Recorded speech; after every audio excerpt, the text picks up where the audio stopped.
శుక్లాంబరధరం విష్ణుం శశివర్ణం చతుర్భుజం ప్రసన్నవదనం ధ్యాయేత్ సర్వవిఘ్నోపశాంతయేత్. గురుర్బ్రహ్మా గురుర్విష్ణుః గురుర్దేవో మహేశ్వరః గురుః సాక్షాత్ పరబ్రహ్మ తస్మై శ్రీగురవే నమః.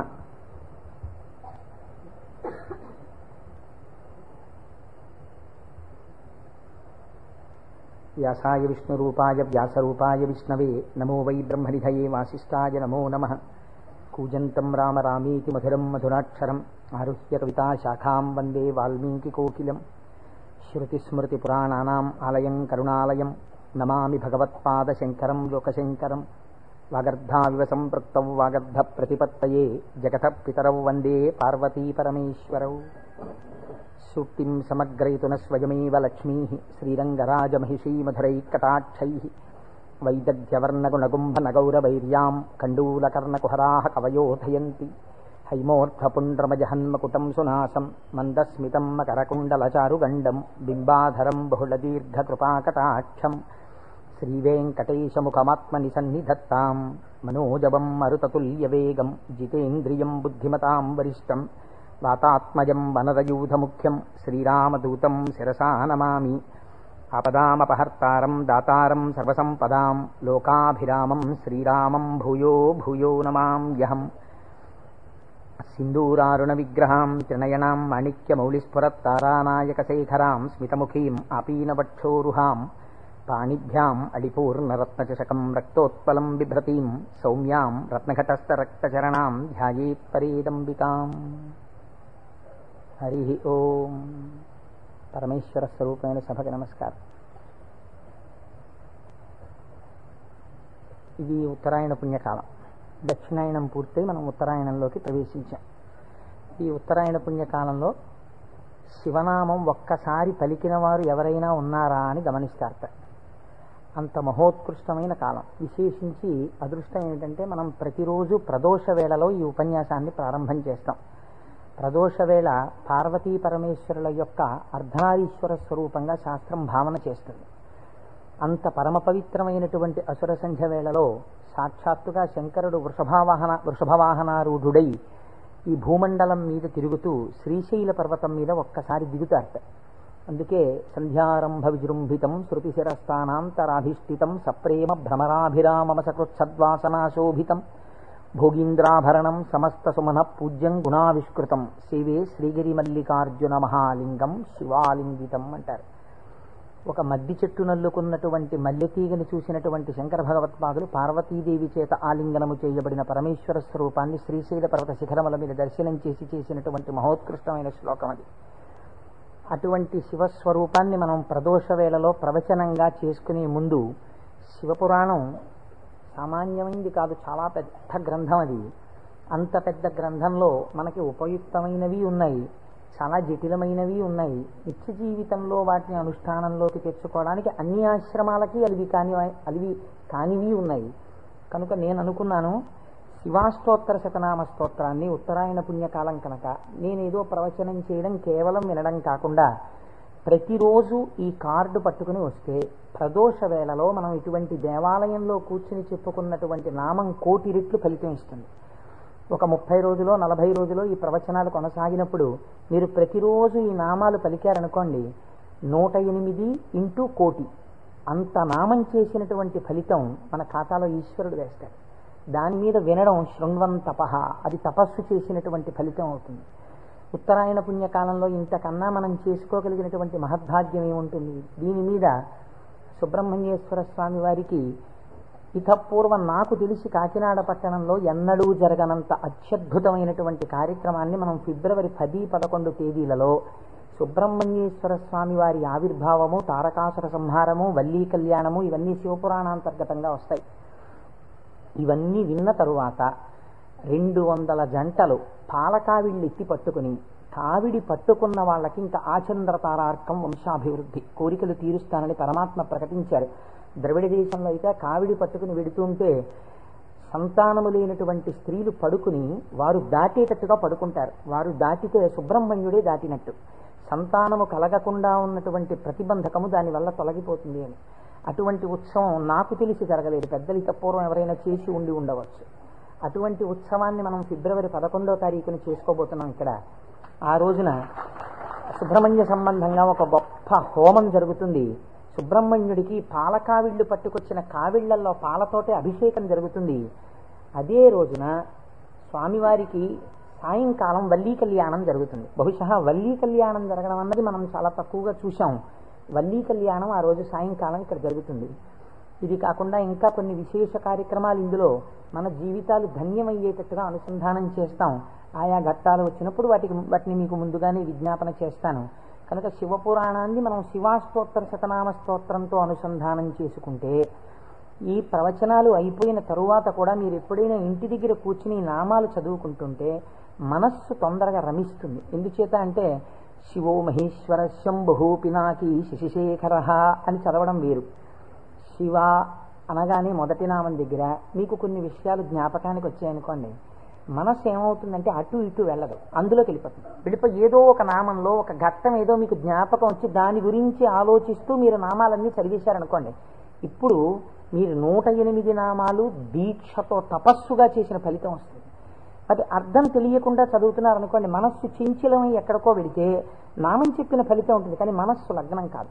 మనస్సుని కూడా ఏకీకృతం చేసేటటువంటి ప్రయత్నంలో భాగంగా శివమహాపురాణాన్ని శివాష్టోత్తర శతనామ స్తోత్రంతో అనుసంధానం చేస్తే మనందరికీ ఎక్కువ ప్రయోజనకరంగా ఉంటుంది అని నాకు అనిపించింది. పైగా అందరూ చక్కగా ప్రదోష వేళలో శివనామం చెప్పేటటువంటి అదృష్టాన్ని పొందుతారనిపించింది. నేను అంటాను, మీరు కూడా అనండి.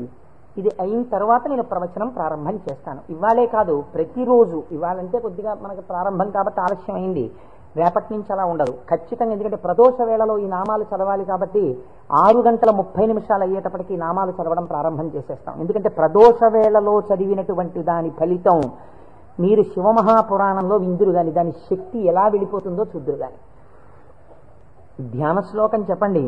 ధవలవపుషమిందోర్ మండలే సన్నివిష్టం భుజగవలయహారం భస్మదిగ్ధాంగమీశం మృగయ పరశుపాణిం చారు చంద్రార్ధమౌళిం హృదయ కమల మధ్యే సంతతం చింతయామి. శివో మహేశ్వర శంభు పినాకీ శశిశేఖర వామదేవో విరూపాక్ష కపర్దీ నీలలోహిత శంకర శూలపాణిశ్చ ఖట్వాంగీ విష్ణువల్లభ శిపి విష్ణోంబికానాథ. శశి విష్ణు కాదండి, అది పొరపాటు పడింది. శిపి విష్ణోంబికానాథ శ్రీకంఠో భక్తవత్సల భవశర్వస్త్రిలోకేశ శితికంఠ శివాప్రియ ఉగ్రకపాలీ కామారీ అంధకాసురసూదన గంగాధరో లలాటాక్ష కాళకాళ కృపానిధి భీమః పరశుహస్తశ్చ మృగపాణిర్జటాధరః కైలాసవాసీ కవచీ కఠోరస్త్రిపురాంతకః వృషాంకో వృషభారూఢో భస్మోద్ధూళిత విగ్రహః సామప్రియః సర్వమయః త్రైమూర్తిరనీశ్వరః సర్వజ్ఞ పరమాత్మా చ సోమసూర్యాగ్నిలోచనః హవిర్యజ్ఞమయః సోమః పంచవక్త్రః సదాశివః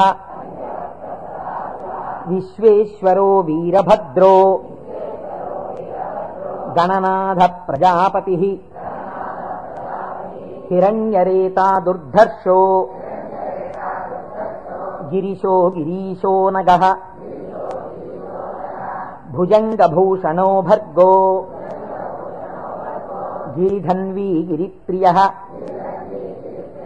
కృత్తివాసాః పురారాతిః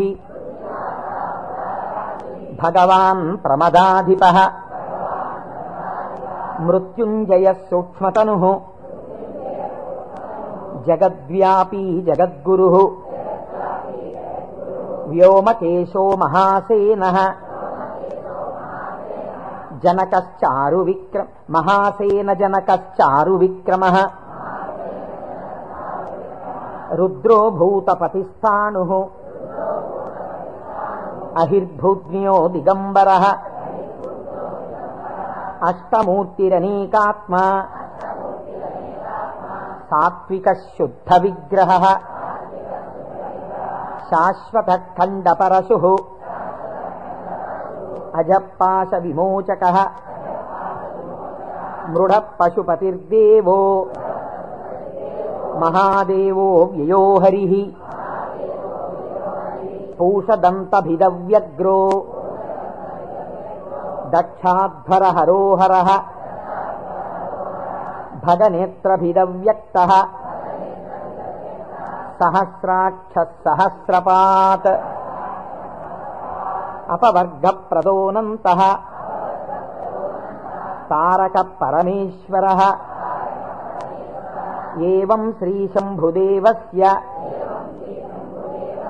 నామ్నామస్తోత్తరం శతం శ్రీశివాష్టోత్తరశతనామస్తోత్రం సమాప్తం.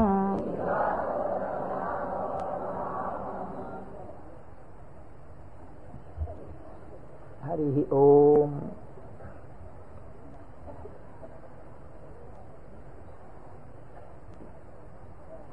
శివ అన్న శబ్దమే చాలా గొప్పది. ఈ శివాష్టోత్తర శతనామ స్తోత్ర ప్రారంభం కూడా శివశబ్దంతో ప్రారంభమైంది. ఆ పురాణము కూడా శివ మహాపురాణము అని శివశబ్దంతో ప్రారంభమైంది. శివశబ్దాన్ని అమరకోశం వ్యాఖ్యానం చేసింది. అమరకోశం అంటే మనకి సాధికారికమైనటువంటి గ్రంథము. చిత్రం ఏమిటంటే దాన్ని రచించినటువంటి వారు జైనుడు. అమరసింహుడు అనబడేటటువంటి ఒక జైనుడు ఆయన అమరకోశాన్ని రచించి దానితో పాటుగా అనేక గ్రంథాలని రచించారు. కానీ వారు శంకర భగవత్పాదాచార్య స్వామి వారితో వాదనకి దిగినప్పుడు శంకరుల చేతిలో ఓడిపోయారు. ఓడిపోయినప్పుడు ఆయనకి బాధ కలిగింది. నేను శంకరాచార్యుల వారి చేతిలో ఓడిపోయాను కనుక నేను రచించినటువంటి గ్రంథములన్నీ కూడా పనికిమాలినవైపోయాయని ఆయన ఆ గ్రంథములన్నింటినీ తగలబెట్టేశారు. తగలబెట్టేసినప్పుడు శంకర భగవత్పాదాచార్య స్వామి వారికి తెలిసి, వారు బహుకారుణికులు, కారుణ్యమూర్తి శంకరులంటే, వారు గబగబా వచ్చి, ఎంత పని చేశావయ్యా, గ్రంథాలను ఎందుకు తగలబెట్టేశావు అని ఉన్న ఒకే ఒక గ్రంథం, మిగిలిపోయినటువంటి గ్రంథం అమరకోశం. అమరకోశానికి ఉన్నటువంటి గొప్పతనం ఏమిటంటే అది మన సనాతన ధర్మములకు సంబంధించినటువంటి నామముల విషయంలో ఏ పక్షపాతం లేకుండా చక్కగా శృతి ఎలా ప్రతిపాదించిందో, స్మృతులు పురాణములు ఎలా ప్రతిపాదించాయో తాత్వికమైనటువంటి విషయాల్ని, నామములకు అనేకమైన విషయములకు ఉండేటటువంటి అర్థాలని అలా ప్రతిపాదన చేశాడు అమరసింహుడు. దాన్ని అమరకోశము అని పిలుస్తారు. మనం ఏదైనా ఒక విషయాన్ని ప్రతిపాదన చేసే ముందు సాధారణంగా ఒక్కసారి అమరకోశాన్ని చూస్తూ ఉంటారు. శివశబ్దాన్ని అమరకోశం వ్యాఖ్యానం చేసింది. శివ అన్న మాటని ఏ విధంగా మనం అర్థం చేసుకోవలసి ఉంటుంది అంటే, అమరకోశంలో దాని గురించి అనేక రకాలైనటువంటి అర్థాలు చెప్పారు. అసలు ఈ అర్థం ఏమిటో మీకు తెలిస్తే తప్ప, లేదా నాకు తెలిస్తే తప్ప, మనం దాని గురించి కొద్దిగా అర్థం చేసుకునే ప్రయత్నం చేస్తే తప్ప అసలు శివ అనేటటువంటి నామానికి ఉన్న అర్థం తెలియదు. ఎందుకంటే శివ శివ అని రెండు శబ్దములు మనకి లోకంలో నానుడిలో ఉన్నాయి. శివ అంటే శంకరుడు, శివ అంటే పార్వతీదేవి, ఆయన యొక్క శక్తి స్వరూపం. శివ అంటే అమరకోశం అంటుంది శామ్యతి పరమానంద రూపత్వ నిర్వికారో భవతీతి శివ.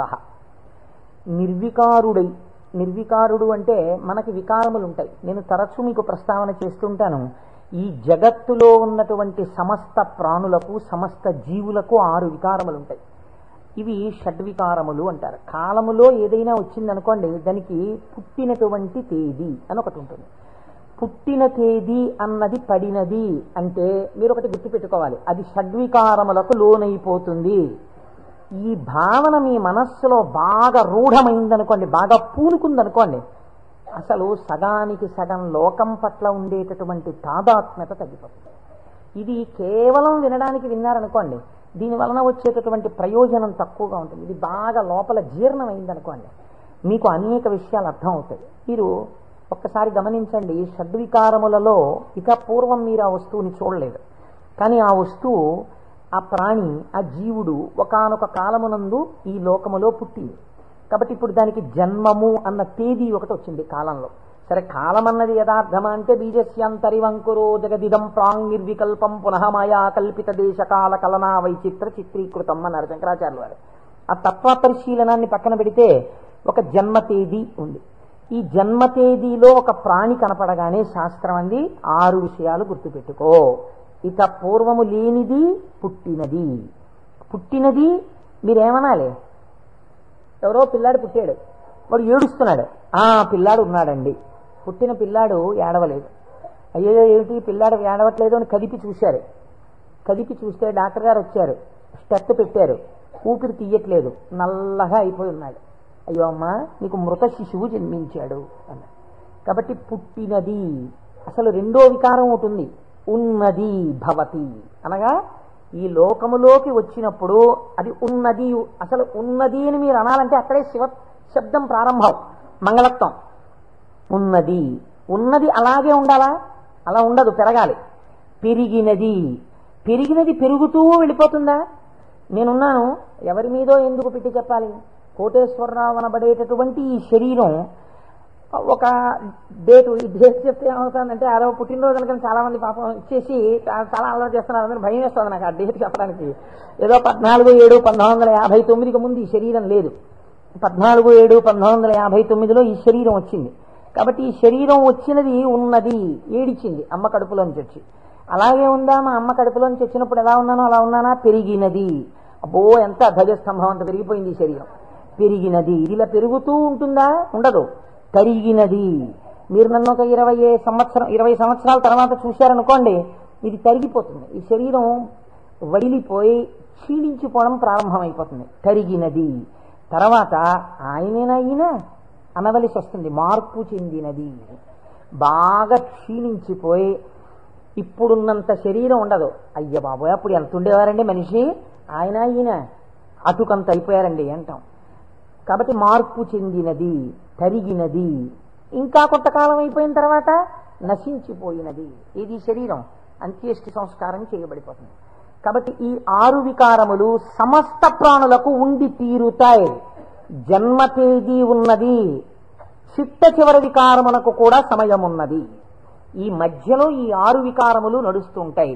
ఈ 6 వికారములన్నవి లేనిది ఎవరైనా ఉన్నదా? ఉన్నది. అలా ఉన్నదేదో అదే శివ. అది కాలములో పుట్టలేదు, కాలములో పెరగలేదు, కాలములో ఉండలేదు, కాలములో తరగదు, కాలములో నశించదు.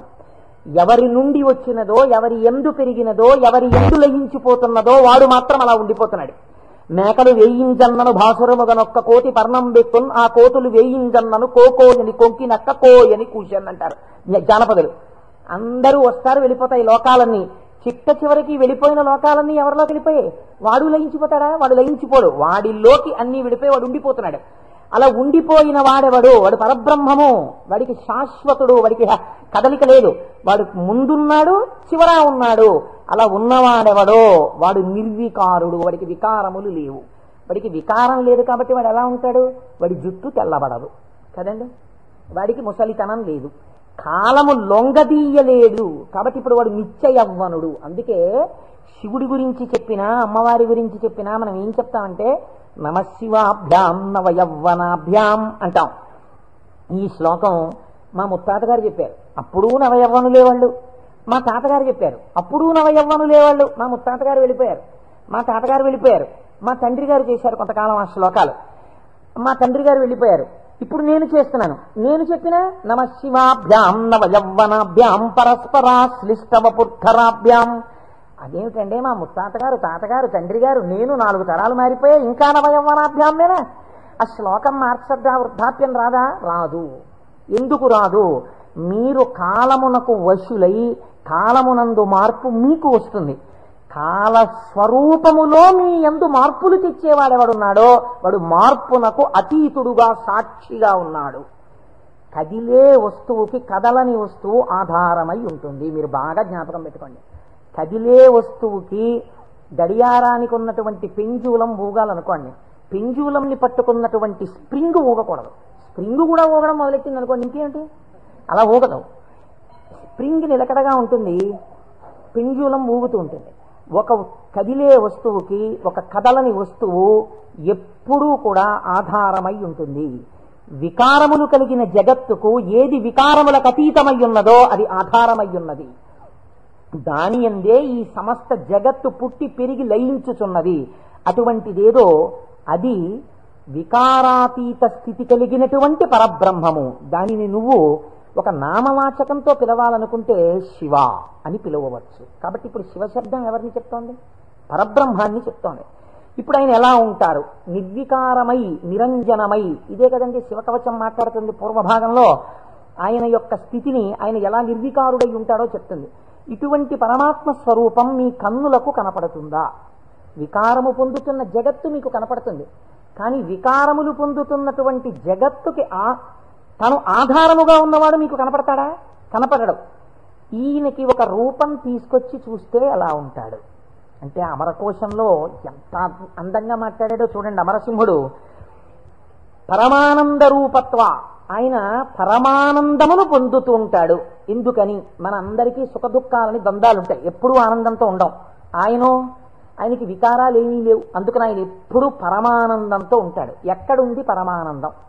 బయట ఉన్న వస్తువుల వల్ల ఆనందం కాదు, లోపలే ఉంది ఆనందం. ఆ ఆనందంతో తన్మయాన్ని పొందుతూ ఉంటాడు. అది నోటితో చెప్పడం కుదరదు. ఇప్పుడు ఎలా చెప్పాలి అంటే, పద్మాసనం వేసుకుని చేతులు రెండు ఇలా పెట్టుకుని కన్నులు ఇలా అరమోట్పు కన్నులతో ఉండి తనలో తాను రమిస్తూ కనపడుతుంటాడు. శంకరుడి యొక్క ఫోటో మీరు చూశారనుకోండి, చూస్తే ఆయన అరమోట్పు కన్నులతో కూర్చుని సంతోషంతో ఆనందంతో ఉన్నట్టుంటాడు. ఇందులో ఇంకా లోకరక్షణ హేతువుగా అభయముద్ర పట్టినట్టుగా ఉండి ఆయన అరమోట్పు కన్నులతో ఆనందంతో రమించిపోతున్నట్టుగా ఉంటుంది శివస్వరూపం. అంటే ఘనీభవించినటువంటి ఆనంద స్వరూపమే పరమాత్మ యొక్క స్వరూపం. పరమాత్మ నిత్యానందము ఏది ఉన్నదో దాన్ని రాశీభూతం చేస్తే అదే శివ. కాబట్టి ఇప్పుడు పరమాత్మ యొక్క స్వరూపమేమి? ఆనంద ఘనమే పరమాత్మ. కాబట్టి ఇప్పుడు ఆయన అన్ని వికారములకు అతీతుడై తనలో తాను రమించిపోతూ ఆనందపడిపోతూ ఉండేవాడెవరో, అంటే కదలిక ఉండదు ఇంకా మనస్సులో, అన్ని అరికట్టి లోపల ఉన్నటువంటి ఆనందంతో తాను కలిసిపోయి తానే చిదానంద రూపుడై ఉంటాడు. దీనికి మీకు పోలిక చెప్పాలంటే ఒక్కటి కుదురుతుంది. మనం కదులుతున్నటువంటి తరంగములు కలిగిన సరోవరాలం. మీరు చూడండి, అందుకే నిద్ర లేవగానే ఏది ప్రారంభం అవుతుంది పనిచేయ మీకు ప్రారంభంలో నిద్ర లేచారు అనగానే, నిద్ర లేవడం అంటే ఏమిటో తెలుసా అండి? శరీరం లేవడం కాదు. ముందు ఏది లేస్తుందో తెలుసా? పరమాత్మతో రమిస్తున్నటువంటి మనస్సు విడివడుతుంది. విడివడి అది సంకల్ప వికల్ప సంఘాతం. అది వెంటనే ఒక ఆలోచన మొదలెడుతుంది. మొదట ఆలోచన ఏమిటి? తెల్లవారిపోయింది. ఈ తెల్లవారిపోయిందన్న మొట్టమొదటి ఆలోచన అది చెయ్యగానే నిర్మలంగా ఉన్నటువంటి నీళ్ల దగ్గరికి వెళ్ళి మీరు ఒక చిన్న రాయి తీసుకుని ఇలా వేశారనుకోండి, అదేం చేస్తుందంటే ఇలా ఒక తరంగం కదులుతుంది. కదిలి అలా వెడుతుంది. ఇది ఒక్కటే వెళ్ళదు, ఇది వెడుతూ ఇంకో తరంగాన్ని తయారు చేస్తుంది, ఇంకో తరంగాన్ని తయారు చేస్తుంది. అలా కదులుతూ తరంగాలుగా ఒక కదలిక రాగానే ఇంకో కదలిక వస్తుంది. తెల్లవారిపోయింది, ఇవాళే నువ్వు శివమహాపురాణం మొదలెట్టాలి, ఇవాళే నువ్వు ఫలానా వాళ్ళ ఇంటికి వెళ్ళి ఒక్కసారి ఆశీర్వచనం చెయ్యాలి, చూసావా తెల్లవారిపోతుంది గబగబా సంధ్యావందనం చెయ్యాలి. ఒకదాని వెనక ఒకటి సంకల్పాలు వచ్చేస్తాయి. ఇవి సుఖములకు దుఃఖములకు కూడా హేతువులు అవుతూ ఉంటాయి. ఈ సంకల్పాతీతుడై సంకల్పములు దేనిలోంచి పుడుతున్నాయో అది తానై నిరంజన స్వరూపమై ఆనంద ఘనమై కూర్చున్నవాడెవరో వాడు పరమాత్మ, వాడు శంకరుడు. కాబట్టి శివుడు ఆయన ఇక్కడే సమస్తాన్ని చూస్తుంటాడు. అటువంటి ఆనంద ఘనమునకు శివ అని పేరు. ఇప్పుడు దీనివల్ల మీకు ఏం తెలుస్తోంది? మనుష్య జన్మ యొక్క చిట్ట చివరి ప్రయోజనం ఏమి? ఆ ఆనందము మీరే అగుక. అటువంటి ఆనంద స్వరూపులుగా మీరు మారడమే మనుష్య జన్మ యొక్క ప్రయోజనం. దానికే మోక్షము అని పేరు. కాబట్టి ఇప్పుడు అటువంటి మోక్షస్థితిని పొందాలనుకున్న వాళ్ళకి ఎవరు ఆరాధ్య దైవము? శివుడే. కాబట్టి శివయోకోధ్యేయ శివంకర. కాబట్టి ఏమండి మీరు చెప్పింది బాగుంది, కానీ మేము గృహస్థాశ్రమంలో ఉన్నాం కదా, మాకు భార్య బిడ్డలు ఉన్నారు కదా, మాకు సంకల్పాలు ఏవి వద్దు అని మేమందరం కూడా ఇలా ముక్కు మూసుకుని లేచిన దగ్గర నుంచి ఏదో సంధ్యావందనం చేసుకుని ఒక పూజా మందిరంలో ఇలా కూర్చుండిపోతే మనస్సుని అంతర్ముఖం చేసే ప్రయత్నం చేస్తూ ఏదో లోపల ఉన్నటువంటి ఆ వస్తువుని కనిపెట్టే ప్రయత్నం చేస్తూ మేము ఉండిపోతే నా భార్య పరిస్థితి ఏమిటి, నా పిల్లల పరిస్థితి ఏమిటి? అసలు మరి గృహస్థాశ్రమంలో ఉండి కొన్ని కోరికలంటూ ఉంటాయి కదా, మరి తప్పదు కదా. అప్పుడు ఈ స్వరూపాన్ని పట్టుకుంటే ఉపయోగమే ఉండదా? ఆయన ఇంకేమీ అలా కోరికలు తీర్చడాలు అలా ఏముండవా? కేవలం ఆనందం మోక్షం ఇంటి అనే పరిస్థితి కాదు. కాదు అమరకోశం అంది వెంటనే మండి, చేరతే సజ్జన మనాం స్మస్మిన్నితిగా, ఈయన యందు సజ్జనుల యొక్క మనస్సు రమించుచుండును. ఈ మాటని మీరు చాలా గట్టిగా పట్టుకోవాల్సి ఉంటుంది. మీకు చూడండి, నేను ఇంతకన్నా మీకు ఉదాహరణ చెప్పడానికి సాధ్యం కాదు. ఇంకా వంటింట్లో ఒక పంపు ఉంటుంది, బాత్రూంలో ఓ పంపు ఉంటుంది, వరండాలో ఒక పంపు ఉంటుంది వాష్ బేసిన్ దగ్గర. మీకు ఇంకా అవసరం అనుకున్నారనుకోండి, ఏదో మీరు భోజనాలు చేసే గదిలో చేతులు కడుక్కోవడానికి ఒక పంపు ఉంటుంది. ఇన్ని పంపుల్లోనూ మీకు ఏకకాలమునందు ఎక్కడ విప్పినా నీళ్లు రావాలనుకోండి, ఏది నింపాలి? ఏ పంపు కొట్టంలో నీళ్లు పోస్తారా? ఓవర్ హెడ్ వాటర్ ట్యాంక్లో నీళ్లు పోస్తారు.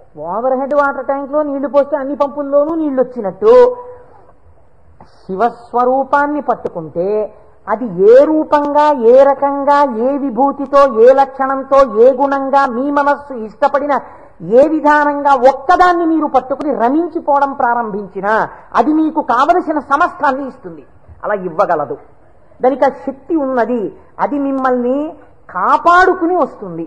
మీరు చూడండి, గొడుగు ఒక్కటి ఇలా పట్టుకున్నారండి, ఇలా గొడుగు పట్టుకుని వెళ్ళిపోతున్నారు. ఇలా గొడుగు పట్టుకు వెళ్ళిపోతుంటే బయట మంచి ఎండ కాసింది. ఇప్పుడు ఆ గొడుగు మిమ్మల్ని రక్షిస్తుందా, రక్షించదా? రక్షిస్తుంది. మీరు వెళ్ళిపోతుండగా మంచి మబ్బు పట్టి వాన ప్రారంభమైంది. గొడుగు రక్షిస్తుందా, రక్షించదా? రక్షిస్తుంది.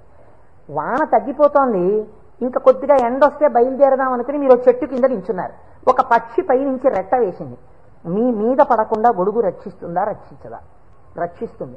ఒక గొడుగు మీకు శీతలము నుండి, ఉష్ణము నుండి, జలధార నుండి, పక్షి రెట్ట నుండి, ఇన్నిటి నుంచి కాపాడినప్పుడు పరమాత్మని పట్టుకున్న వాడి కోరికలు కూడా అన్ని భంగులా తీరుతాయి. మీకు ఏది కావాలో అది వాడు ఇవ్వగలడని మీరు ఎలా అనుకోవట్లేదు?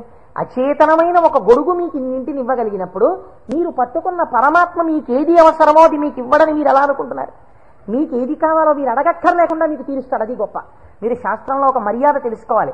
మీరు అడిగితే ఇచ్చినవాడు గొప్పవాడు కాదండి. మీరు వెళ్ళి అడిగారనుకోండి, వెంటనే మీరు జీవితంలో చాలా దిగజారిపోయిన వ్యక్తులైపోతుంది.